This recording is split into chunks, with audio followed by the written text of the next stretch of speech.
Alhamdulillahi Rabbil Alamin. Wassalatu wassalamu ala ashrafil anbiya wal mursalin Sayyidina wa habibina wa syafi'ina wa dhukhrina wa maulana Muhammad wa ala alihi wa ashabihi wa tabi'in wa man tabi'ahum bi ihsan ila yaumiddin. Amma ba'du.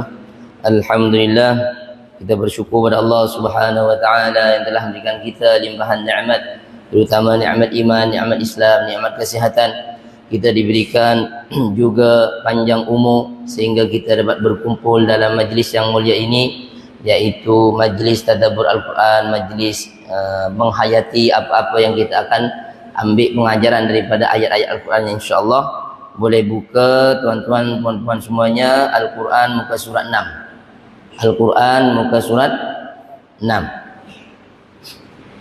surah Al-Baqarah ayat 31 ya. Surah Al-Baqarah ayat 31, mungkin ada baiknya kita pegang yang terjemah ya.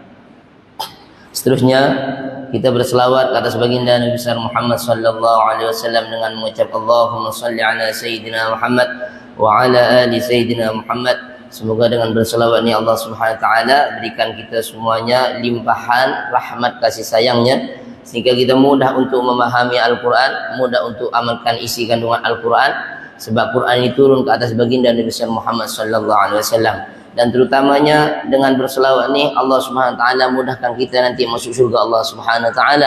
Sebab satu selawat Allah balas dengan 10 rahmat.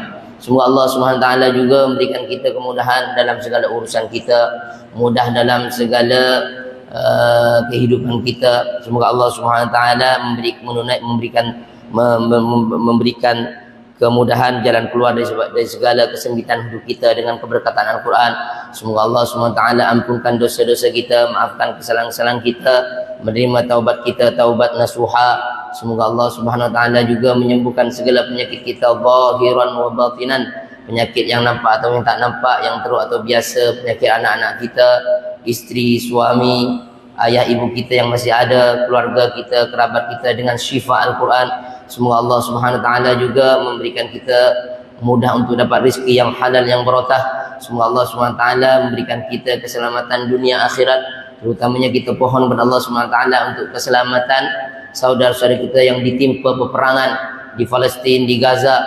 Semoga Allah Subhanahu wa taala menangkan mereka terhadap musuh-musuh mereka, yaitu Yahudi, Zionis, Israel. Semoga Allah Subhanahu wa taala juga membantu orang-orang Islam dan memberikan kemenangan yang besar.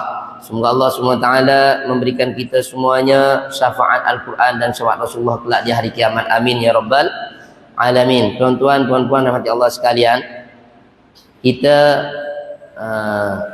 saya pun terulang lagi. Selasa malam itu hari saya dah jadi Ustaz Badal. Jadi Ustaz Badaluddin. Kemudian sekarang pun dah jadi Badal lagi dah. Jadi Ustaz Badaluddin ya, Imamuddin dah tukar Badaluddin. Jadi kita tak apa, yang penting kita belajar bersama-sama. Jom kita tengok ayat 31 surah Al-Baqarah. Kita baca bersama-sama, dimulai dengan Al-Fatihah. A'udzu billahi minasy syaithanir rajim. Bismillahirrahmanirrahim. Alhamdulillahi rabbil alamin. Ar-Rahmanir Rahim. Maliki yaumiddin. إياك نعبد وإياك نستعين اهدنا الصراط المستقيم صراط الذين أنعمت عليهم غير المغضوب عليهم ولا الضالين آمين. أعوذ بالله من الشيطان الرجيم. وعلم آدم الأسماء كلها ثم عرضهم على الملائكة فقال أنبئوني بأسماء هؤلاء إن كنتم صادقين. Sadaqallahul azim. Ayat 31 surah Al-Baqarah. Ayat ni kita dah baca tadi masa solat. Jadi kita mula tadi solat ayat 30 sampai ayat 38. Ini bercerita tentang Nabi Adam. Allah menjelaskan dalam ayat ini wa 'allama Adam al-asma'a kullaha. Allah itu telah mengajar Adam, Nabi Adam, ayah kita, ayah manusia, al-asma'a kullaha, semua nama benda-benda ni, sama ada yang di langit, yang di bumi, semua nama. Jadi Nabi Adam sangat pandai. Sebab Allah dah ajar langsung direct min ladun hakimin khabir, yang mana Allah ajar daripada Allah langsung, hakim yang mana Allah maha bijaksana, khabir yang maha detail pengetahuannya. Kullaha, Allah ajar semua nama-nama, sampai nama pinggan, nama gayung, nama apa-apalah, Allah dah ajar semua nama-nama yang ada di bumi ni. Pokok, air dan semuanya Allah ada nama-nama. Thumma aradahum 'alal malaikah, kemudian Allah tawarkan kepada para malaikat. Katanya, apa katanya Allah? Faqala anbi'uni bi asma'i haula. Sekarang malaikat terangkan apa nama-nama di hadapan kalian nih. Mungkin Allah letak gayung, letak apalah macam-macam yang ada depan malaikat, suruh sebut nama-nama tu. Anbi'uni, bagi tahu saya, katanya Allah. Bi asma'i haula, dengan nama-nama tu, in kuntum shadiqin, jika kalian tu adalah benar, in kuntum shadiqin. Kenapa macam ni? Nah, jadi sebelum masuk dalam penjelasan yang lebih panjang atau penghayatan yang lebih panjang lagi, sebenarnya apa yang nak disampaikan adalah mukjizat para nabi.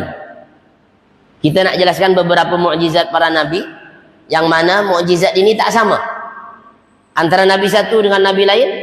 Mukjizat dia tak sama, ya.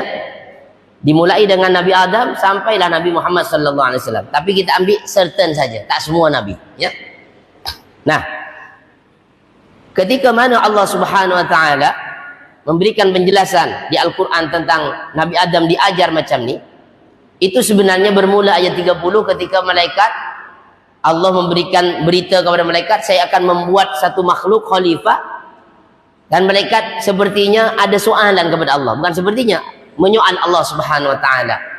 Katanya ketika saya ingin menjadikan khalifah, ayat 30, inni ja'ilun fil ardi khalifah, saya akan menjadikan di bumi ini khalifah, satu pemimpin, satu makhluk.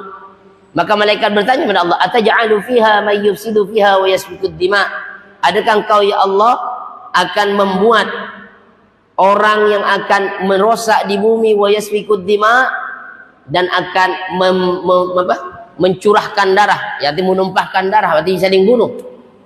Apa katanya Allah? Dijawab oleh Allah dalam ayat itu, inni a'lamu ma la ta'lamun. Kalian malaikat tak tahu, saya lebih tahu. Saya tahu apa yang kalian tak tahu. Apa yang terjadi ketika Nabi Adam dah jadi, Allah ajar langsung nama-nama. Tapi apa ketika Allah tawarkan kepada mereka, sebut nama-nama ni, apa jawabannya? Ayat 32, mereka menjawab, qalu subhanaka la ilma lana illa ma 'allamtana. Malaikat surrender. Ya Allah, subhanak, maha suci Engkau, la ilma lana illa ma 'allamtana, tak ada ilmu kecuali Engkau yang telah ajarkan kepada kami. Sebahagian ilmu yang Engkau ajar saja, tapi benda-benda yang depan saya no comment, tak tahu apa. Maka dia daripada ni dah kalah. Ini akhirnya Allah menyuruh para malaikat di ayat 34. Rakaat kedua kita baca tadi, ya. Meskipun saya tersilap pertama kali, silap pertama kali itu di ayat 34. Wa in qulna lil malaikati isjudu li adam fasajadu illa iblis. Kemudian malaikat, ya, malaikat disuruh bersujud kepada Nabi Adam. Sebab apa? Sebab tingkatan darjat Nabi Adam lebih tinggi daripada malaikat. Sebab apa? Sebab dia lebih tahu daripada malaikat. Sujud di sini jangan diartikan sujud seperti solat, tapi sujud di sini adalah sujud penghormatan. Dari mana Ustaz nak tahu itu adalah makna penghormatan? Jom kita tengok surah Yusuf supaya kita faham. Surah Yusuf.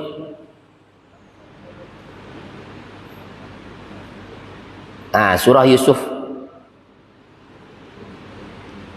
Muka surat 247. Supaya orang tak salah faham. Betul ke malaikat sujud kepada Nabi Adam? Surah Yusuf, muka surat 247, ayat 100. Ayat 100. Jumpa? Ayat 100, muka surat 247. Allah menyebut di situ, wa rafa'a abawaihi 'alal 'arsy wa kharru lahu sujjadan. Di situ Allah sebut sujjadan. Apa maknanya? Maknanya, dan ia dudukkan kedua ibu bapanya, maksudnya ibu bapa Nabi Yusuf bersama-sama. Setelah lepas berpisah bertahun-tahun, Nabi Yusuf dah jadi menteri ekonomi lah katakanlah di Mesir, maka dia dah jadi punya pangkat besar. Maka Nabi Yusuf muliakan ibu bapanya di atas kerusi kebesarannya, dan setelah itu mereka semuanya tunduk memberi hormat kepada Yusuf. Di situ Allah menyebut memberi hormat itu dengan kalimat sujjadan. Itu bukan bermakna sujud, tapi itulah ihtiraman, adalah sebuah penghormatan. Boleh ya? Boleh? Jadi supaya kita boleh faham dengan ayat yang kita baca ni, ayat 34 surah Al-Baqarah. Nabi Adam dihormati oleh para malaikat. Allah menyebut dengan wa idz qulna lil malaikati isjudu, sujudlah. Dengan kalimat sujud maksudnya menghormati, bukan sujud. Sebab sujud yang macam sujud kita solat tak layak, la yanbaghi illa lillah. Itu tak ada layak makhluk kecuali lillah, kecuali hanya untuk Allah Subhanahu wa taala. Kalau hanya menunduk menghormati orang tua, itu dibolehkan ya. Tapi sujud tidak boleh. Ustaz, saya itu hari nampak ada seorang ulama sujud dengan maknya, tak tengok video full. Itu ternyata dia cium kakinya, itu lain. Cium kaki itu boleh, bukan sujud. Cium kaki mak, cium kaki ayah, tak ada masalah. Tak ada masalah. Yang penting bukan menyembah mak, mencium kaki. Dia tak ada masalah. Dia adalah ihtiraman. Sebagaimana kita rahmatan lisibyan, kita kasih sayang kepada budak-budak kecil baru lahir, kita kadang cium kakinya, betul tak? Itu bukan dilarang, tak dilarang. Itu adalah sebuah penghormatan atau sebuah rahmatan, kasih sayang. Okey, kita balik kepada ayat ni. Jadi apa mukjizat Nabi Adam yang paling besar pertama kali adalah al-ilmu, yaitu ilmu pengetahuan. Ya. Kemudian Nabi Adam, yalah sebab jadi apa istilahnya? Apa ya? Apa namanya? Kebesaran atau apa yang saya lupa ya? Istilah tu ya, saya salah apa istilahnya tu, saya terlupa. Maksudnya apa civilization, tamadun. Tamadun kemanusiaan tu masa itu adalah ilmu. Sebab apa? Sebab nak menjadi khalifah kan perlu apa? Perlu ilmu dulu. Nak membangun rumah, ya kan? Kan Nabi Adam pertama kali datang ke bumi, dia membangun Masjidil Haram, Baitullah. Macam mana nak tahu tu? Kena ada ilmu, ya kan? Kemudian dia kahwin, kemudian dia punya anak. Macam mana nak memajukan dunia? Mestilah ilmu pertama, itu ya. Maka, ya kan? Itulah mukjizat Nabi Adam. Semua orang tahu. Dengan ilmu. Maka diteruskan dengan keturunan Nabi Adam alaihissalam. Apa mukjizatnya? Mukjizatnya, jom kita tengok ya ayat lain. Nabi setelah Nabi Adam. Siapa Nabi selepas Nabi Adam? Muka surat 309, yaitu Nabi Idris. Jom kita tengok.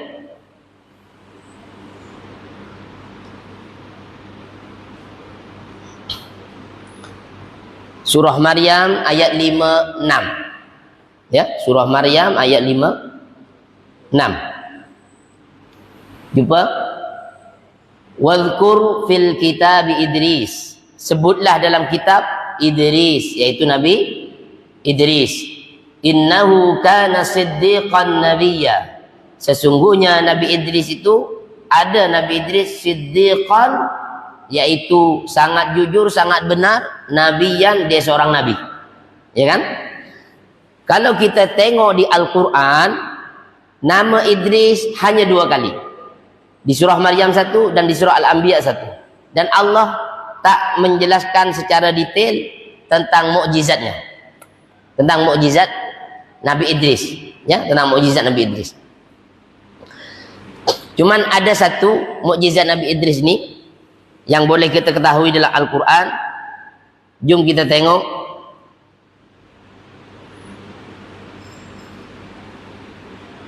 makanan aliyah. Sekejap.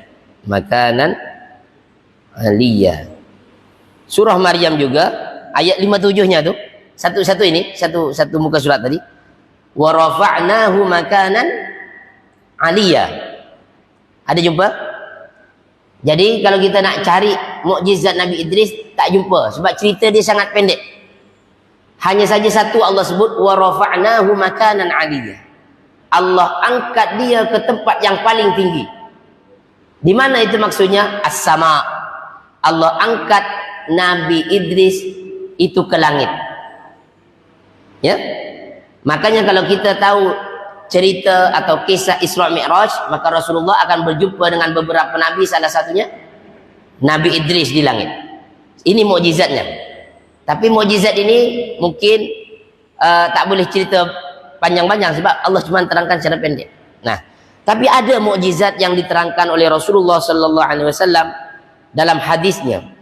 Jadi katanya Nabi Adam ini ketika mana datang ke bumi membawa ilmu, maka diteruskan oleh anaknya Nabi Syith. Nabi Syith itu meneruskan ilmu-ilmu Nabi Adam, yaitu pengajaran. Akhirnya turun keturunan kelima daripada Nabi Adam, yaitu Nabi Idris. Umurnya dalam 308 tahun.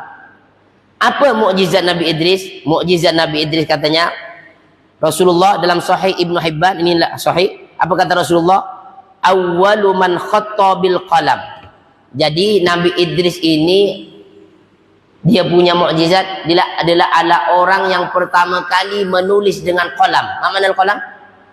Qalam apa? Pen. Dialah orang yang pertama kali menulis dengan pen. Apa hubung kaitnya? Kenapa berbeza antara Nabi Adam dengan Nabi Idris? Sebab Nabi Adam hanya membawa ilmu, tapi mungkin belum ada lagi tulisan masa itu. Jadi macam mana ilmu nak kekal? Maka Allah bagi mukjizat kepada Nabi Idris. Dalam Sahih Ibnu Hibban kata Rasulullah, awwalu man khatta bil qalam. Nabi Idris adalah orang yang pertama kali membuat pen, orang yang pertama kali menulis dengan pen. Supaya apa? Supaya ilmu-ilmu yang turun dari Nabi Adam boleh direkodkan. Dikatakan dalam kitab saya dulu baca di pondok, tak silap dalam kitab Sab'ah Mufidah, itu Nabi Idris menulis dalam atas tin, alat tin. Dia menulis di atas batu yang dikeringkan, yang dibakar. Ditulis, dibakar, akhirnya melekat. Kan batu bata, macam batu bata yang merah-merah. Itu ditulis di situ. Antaranya yang ditulis kalau tak silap adalah al-lughat, yaitu bahasa-bahasa. Sebab Nabi Adam mengetahui banyak bahasa, ditulisnya. Ditulisnya. Jadi supaya boleh merekamkan ilmu daripada Nabi Adam, maka ditulis Idris. Dan Idris ni kata ulama, kalau saya tengok dalam keterangan Dr. Tariq Suwaidan, orang Kuwait tak silap, ya. Kata beliau di kalimat Idris ini dihubung kaitkan dengan bahasa Arab, yaitu dal, ra, sin. Apa? Dal, ra, sin. Apa dal, ra, sin ni? Dulu kalau kita sekolah agama disebut sekolah apa? Disebut apa? Kalau sekolah petang tu agama disebut madrasah kan? Dal, ra, sin. Apa artinya dal, ra, sin ni? Idris. Itu bermakna belajar. Jadi kenapa disebut madrasah? Sebab tempat belajar. Jadi Nabi Idris tu dikatakan antara orang yang pertama kali memulakan pendidikan di bumi ini. Dan saya baca satu macam artikel lah. Jadi Al-Handasah engineer. Jadi dia yang menulis pertama kali, engineer. Macam mana nak memajukan bumi. Boleh faham ya? Jadi Idris. Jadi kenapa Rasulullah sallallahu alaihi wasallam, salah satu hikmahnya kata ulama, ketika naik ke langit jumpa Nabi Idris, sebab diharapkan umatnya suka untuk belajar. Jadi yang duduk sini semuanya ni adalah salah satu mungkin harapan Rasulullah ketika jumpa Nabi Idris di langit, umatnya nak belajar. Salah satunya belajar apa?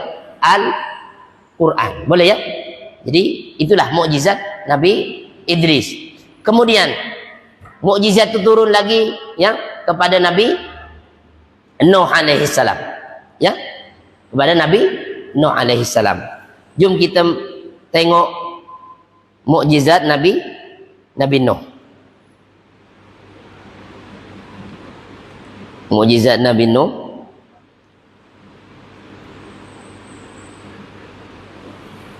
Ismail. Okey. Muka surat 225. Ya. Jumpa tak?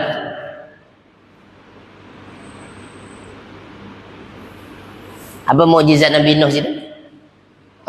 Ayat 37. Surah Hud. Surah Hud ayat 37. Jumpa? Paling bawah. Surah Hud ayat 37, muka surat 225. Wasna'il fulka bi'ayunina wa wahyina wa la tukhatibni fil ladzina zalamu innahum maghraqun. Wasna'il fulka, wahai Nuh, buatlah kamu bahtera atau perahu yang besar, bi'ayunina, dengan pandangan kami, bi'ayunina, dengan mata kami, wa wahyina, dan wahyu kami, wa la tukhatibni, dan jangan kamu berbincang kepada saya, kata Allah, fil ladzina zalamu, mengenai orang-orang yang zalim, dan tak nak ikut denganmu, innahum maghraqun, sesungguhnya mereka mesti tenggelam. Macam tu.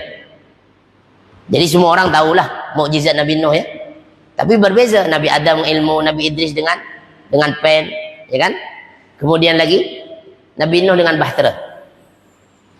Kenapa Nabi Nuh dengan bahtera?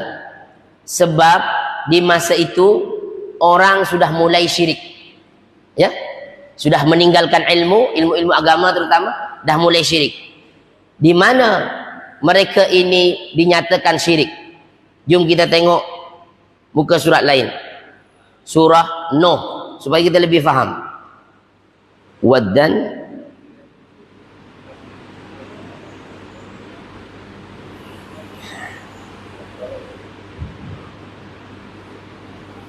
muka surat 571, surah Nuh ayat 23. Tengok.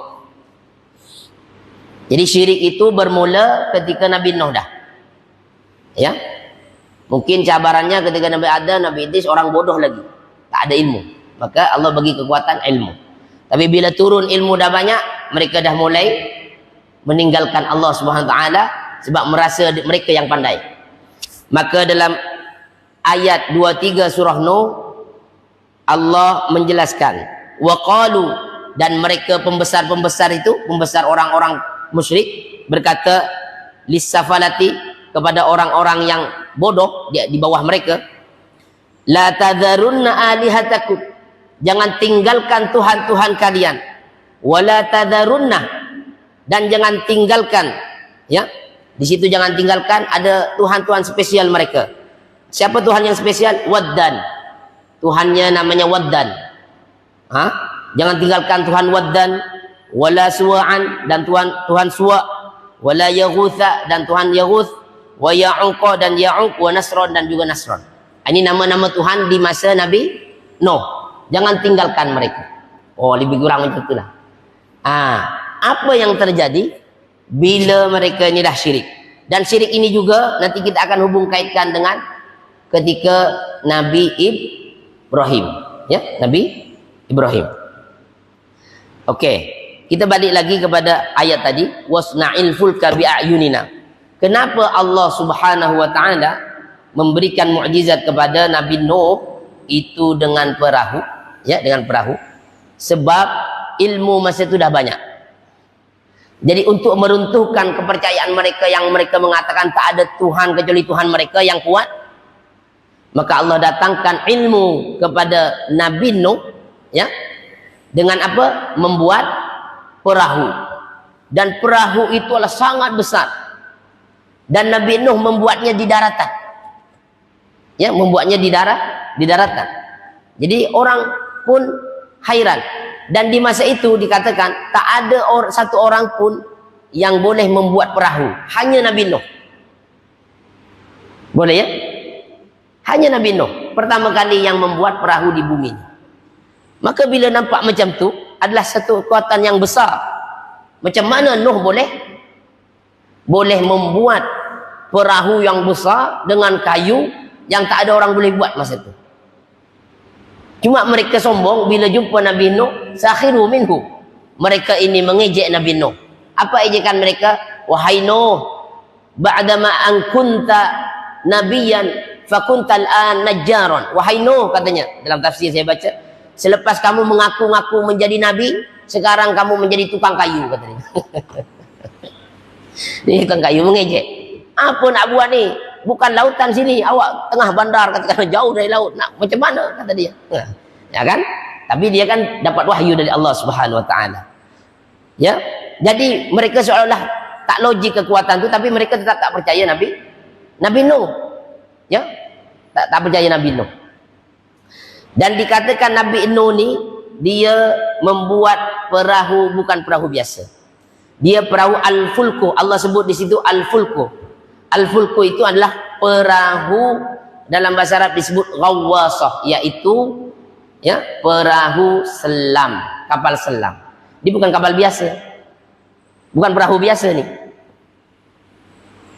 Bukan perahu biasa. Ya, sebab Allah menyebut fulk, bukan safinah. Bukan safinah. Safinah ni perahu biasa. Tapi kalau fulkun itu adalah kapal yang boleh selamat dari atas, boleh selamat dari bawah. Maknanya kapal selam. Betul ke Ustaz, ni kapal selam? Ini penelitian ulama. Ulama meneliti. Saya baca satu artikel. Ya, Allah tak sebut safinah. Ada dua dalam bahasa Arab. Fulkun itu adalah perahu. Safinatun itu pun perahu. Siapa yang baca surah Al-Kahfi tentang cerita Nabi Musa dengan Nabi Khidir, di situ pun dicerita safinah. Allah tak sebut fulkun. Allah sebut safinah. Itu safinah yang Nabi Musa itu perahu biasa. Makanya senang nak dibocorkan oleh Nabi Khidir. Dan dibocorkan oleh Nabi Khidir sebab safinah. Tapi kalau fulkun, ini besar. Air banyak mana pun dia tak boleh tenggelam. Nah, ini ada orang-orang perahu ni. Cik Kamis. Datuk Effendi belakang. Lagi tahulah mereka ni. Kita tak tahu. Itu fulkun yang disebut di Quran itu bukan perahu biasa. Itu perahu yang boleh menyelam. Ya, yang boleh menyelam. Di mana Ustaz katanya fulkun ini boleh menyelam? Jom kita tengok surah Al-Baqarah supaya kita faham Al-Quran mukjizat tu. Jom. Khalqis samawati. Sekejap, saya tak hafal Quran. Okey. Muka surat 25 surah Al-Baqarah ayat 64. Al-Baqarah ayat 164. Jumpa? Jumpa tak? 164. Al-Baqarah. Itu ayat paling atas tu.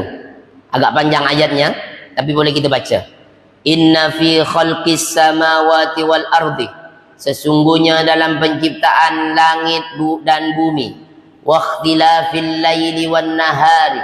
Dan perubahan al-laili malam wan nahari siang. Wal fulki, ada kan? Allah sebut wal fulkil lati tajri, dan perahu atau bahtera allati yang tajri, yang dia itu berjalan, berlayar. Tajri itu boleh berlayar, berlari boleh. Allah sebut di situ fil bahri. Allah sebut fi al bahri. Fi itu adalah, siapa yang belajar bahasa Arab itu adalah harful jarri, huruf jar. Ya, huruf jar. Siapa yang belajar dengan Ustaz Imran bahasa Arab, fi adalah huruf jar. Bahri itu laut. Ya, bahrun adalah lautan. Fi itu bermakna apa? Dia ada dua makna. Bermakna di ataupun di dalam. Allah tengok, ketika Allah menyebut al-fulku, Allah sebut apa? Allah sebut fil bahri, di dalam. Allah tak sebut ala. Kalau ala itu di atas. Kalau ala itu di atas, maknanya berlayar di atas air. Tapi fulkun Allah sebut fil bahri, maknanya dia boleh berlayar di atas dan di dalam lautan. Ketika Allah memberikan wahyu kepada Nabi Nuh alaihi salam, itu Allah menggunakan kalimat wasna'il fulka dalam surah Hud tadi. wasna'il fulkah, dan buatlah bahtera Nuh. Fulk Allah tak sebut safinah. Kalau safinah itu perahu biasa. Dan fulkun itu tajri fil bahri, dia berlayar, boleh di atas boleh di dalam. Al-fulk. Cantik tak bahasa Allah? Cantik. Macam mana nak selamat kalau dulu itu katanya banjir itu al-faidan itu ammal arda, kata ulama. Itu menyeluruhi bumi. Seluruh bumi banjir. Dan banjirnya al-ma'u minas sama wal ma'u minal ardi. Air turun dari langit dan keluar dari bumi. Macam mana nak selamat? Kalau perahu biasa, oh, syahid awal dah. Ya kan, selamat macam tu kan. Selamat. Ya kan? Boleh ya? Ya, saya fikir macam tu ya. Ini. Jadi mereka menganggap tak ada Tuhan, ternyata bila datang banjir siapa yang boleh tolong? Hanyalah Allahu la ilaha illahu. Hanyalah Allah. Yang percaya, yang tak percaya. Macam tu. Jadi ketika mereka mengunggul-unggulkan Tuhan mereka pun tenggelam. Ya kan? Sama juga kejadiannya dengan Nabi Ibrahim. Saya tak payah tengokkan ayatnya, semua dah tahu. Ketika Nabi Ibrahim datang kepada mereka kesyirikan yang sangat besar, Nabi Ibrahim patahkan semua patung-patung, kemudian mereka ya memanggil Nabi Ibrahim, dan mereka menganggap tak ada yang boleh tolong lagi Nabi Ibrahim, ya kan? Tak boleh. Maka Nabi Ibrahim di mana? Dibakar. Harrikuhu, katanya bakar Ibrahim tu. Di Al-Quran dijelaskan macam tu. Ketika dibakar Nabi Adam, mereka Nabi Adam pula. Nabi Ibrahim, mereka menganggap pula ya Nabi Ibrahim tak akan selamat. Tak akan selamat, tak ada Tuhan dah. Kami yang ada Tuhan, kata dia. Apa yang terjadi? Allah langsung perintahkan kepada api. Ya naru, semua orang tahu ya. Ya naru, wahai api, kuni, jadilah kamu bardan. Apa artinya bardan? Sejuk. Wasalaman, dan keselamatan ala Ibrahim, ke atas Nabi Ibrahim. Nasib baik Allah sebut jadilah api bardan, sejuk. Dan Allah teruskan dengan salaman, yaitu selamat. Wah, kalau Allah sebut sejuk saja, Nabi Ibrahim jadi batu ais lah. Ya kan? Tapi Allah sebut salaman. Betul. Makanya kalau doa sesuatu tu kena sebut selamat sikit. Takut-takut tak selamat. Macam itu hadis saya cerita kan. Cerita apa? Cerita ada orang, ya Allah, urzuqni rizqan halalan thayyiban biduni ta'bin wala amalin. Ya Allah, bagi saya rezeki yang halal yang baik tanpa ada penat, tanpa ada kerja, tak payah kerja. Oh, dia doa banyak di surau, katalah di surau. Lepas dia keluar dari surau, tiba-tiba dia terjumpa dengan orang gaduh. Orang gaduh 2 orang. Oh, bahaya ni katanya, saya kena bantu 2 orang ni. Maka dia bantu salah seorang di antara mereka, tiba-tiba menang salah satunya, tapi ternyata yang dibantu orang yang silap. Dia orang yang jahat dia bantu. Tiba-tiba datang polis, angkutlah masuk penjara. Loh, kenapa saya selepas solat duha doa minta rezeki, tiba-tiba saya ditangkap polis masuk penjara? Nah, ternyata itulah doa dia. Apa doa dia tadi? Ya Allah, bagi saya rezeki yang halal tanpa ada penat dan tanpa ada kerja. Jadi bila masuk penjara baru dia sedar. Hari-hari orang bagi makan dengan dia, ya kan? Ya kan, betul tak? Bagi makan dengan dia, tak payah kerja. Tapi masalahnya tak selamat. Nah, itu cerita. Dia tak sebut selamat tadi. Nabi Ibrahim ketika dibakar, Allah sebut ya, sejuklah api wasalaman, ada keselamatan. Boleh paham? Oh, ini panjang cerita. Boleh ya? Ini beza-beza. Jadi ketika mereka menganggap tak ada kekuatan lain kecuali orang yang disyirikan, maka Allah datangkan kekuatan yang tak boleh dibuat oleh siapa saja. Nabi Nuh didatangkan banjir, datanglah perahu yang besar. Tak ada kekuatan kecuali kekuatan Allah. Nabi Ibrahim pun begitu, ya. Maka datang masa-masa selepas itu, yaitu Nabi Saleh. Nabi Saleh ya. Jom kita tengok Nabi Saleh. Nabi Saleh ni apa mukjizatnya? Orang tahu semua ya, Nabi Saleh. Okey.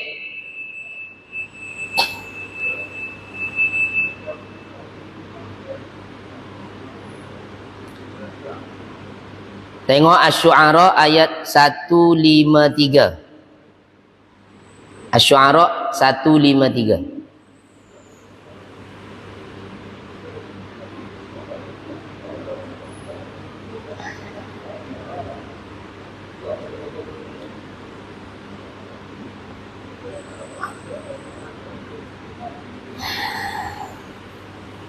Ha?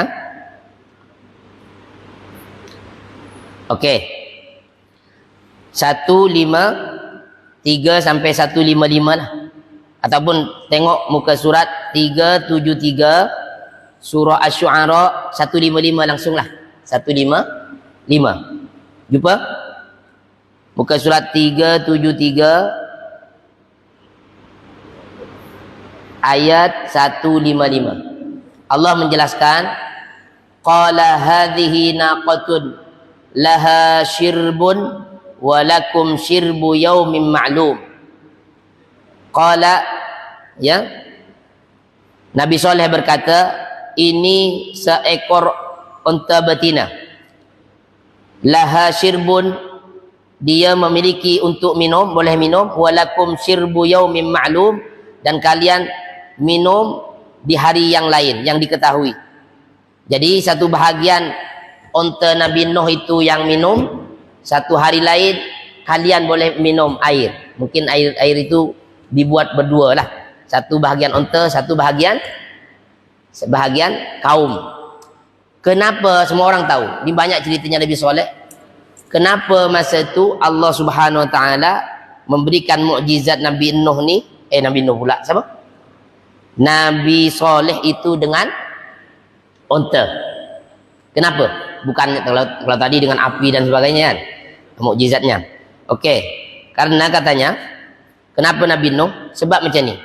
Al-anbiya'ul ladzi 'ashu fil biladil arabiyyah kanat mu'jizatuhum munasibatan li bi'atil arab as-sahrawiyah.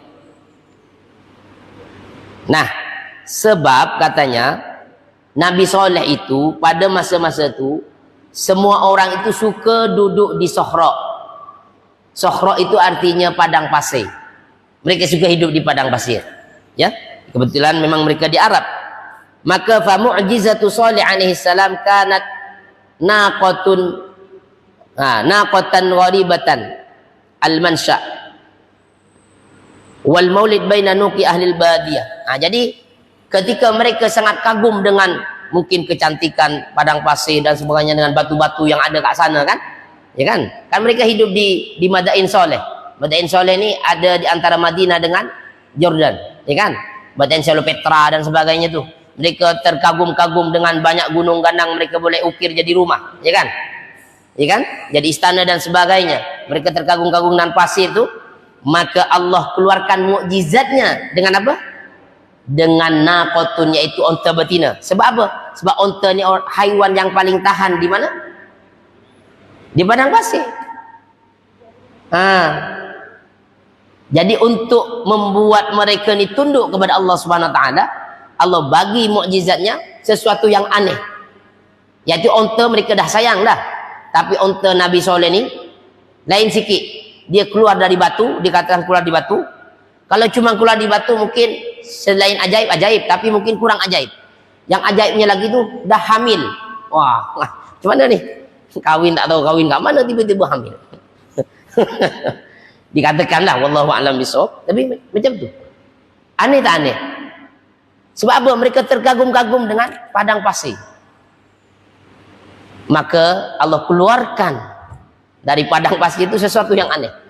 Sekarang percaya ke tak percaya bahwa ada Tuhan? Sedangkan mereka hanya boleh membuat batu-batu itu jadi rumah, tapi tak boleh keluarkan haiwan, ya kan, daripada batu.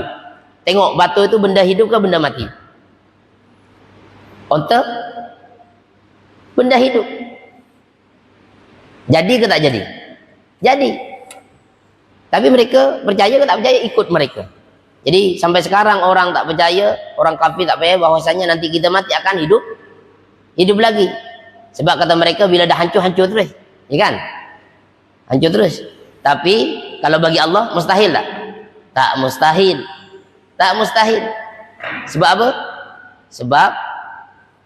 Sebab Allah pernah jadikan dulu batu yang mati itu keluar apa?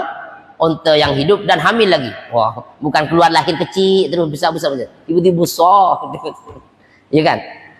Akan terjadi nanti. Kita dah mati, nanti kita akan hidup lagi. Ya? Boleh ya? Nah, jadi sama dengan kita beli mangga. Ya, beli mangga. Kita letak dalam peti ais. Kita terlupa, kita tak makan. Ya kan? Bila busuk, keluar apa? Dari mana ulat tu? Seingat saya tak register dia nak masuk. Nak masuk buah tu ya. Saya tanya, buah tu benda mati ke benda hidup? Benda mati. Ulat benda hidup. Tak payah ke akhirat dah. Selesai masalah tu ya. Nak fikir tak fikir itu je. Itu mukjizat Nabi Soleh. Ya, batu keluar unta. Ni nak terus ke tak nak terus? Ni panjang lagi sebenarnya, banyak mukjizat. Oh ya. Ustaz katanya, Ustaz bila nak berhenti kata dia.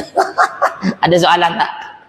Ada soalan? Oh, soalannya bila nak berhenti katanya, nasi lemak dah tunggu kata dia. Itu pasal ilmu ya, Ustaz. Kalau ilmu Ustaz banyak sangat katanya. Bila dituang macam botol. Botol dah penuh airnya kan. Bila dituang tumpah Ustaz katanya. Itulah ilmu Ustaz. Bila banyak sangat lupa. Apa Ustaz kata tadi? Dah lupa kata dia kan. Itu pasal ilmu. Tapi pasal makan, dah kenyang pun bungkus. Tak tumpah pun. Kalau ilmu tumpah, kalau nasi tak tumpah. Itulah manusia. Tak apalah. Jadi tapi ada ini bahasa yang sangat cantik ni. Ni kan?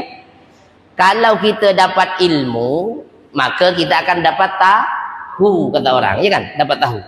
Tapi kalau kita dapat makan, kita makan dapat apa? Maaf katalah. Kalau ilmu dapat tahu, kalau dapat makan dapat tapi kita dua-dua dapat. Tahu dapat, yang itu pun dapat ya. Jadi boleh ya, paham ya? Ini ada lagi panjang sebenarnya. Nabi Musa, kenapa Nabi Musa dengan mengalahkan sihir itu ada alasan tu sebenarnya. Kenapa masa itu manusia macam mana? Nabi Sulaiman macam mana? Nabi Isa kenapa dia boleh menghidupkan orang masa itu? Ada, boleh menyembuhkan orang buta. Ada alasan Allah Subhanahu Wa Taala pada ketika itu, dan akhirnya Nabi Muhammad kenapa dengan Al-Quran? Ada alasan tertentu. Maka kita akan ulas di perjumpaan di masa yang akan datang insyaallah. Semoga Allah SWT memberikan kita ilmu yang bermanfaat, dan kita tahu mukjizat Nabi Adam pertama ilmu, Nabi Idris adalah orang yang pertama kali membuat pen, yang kedua Nabi siapa?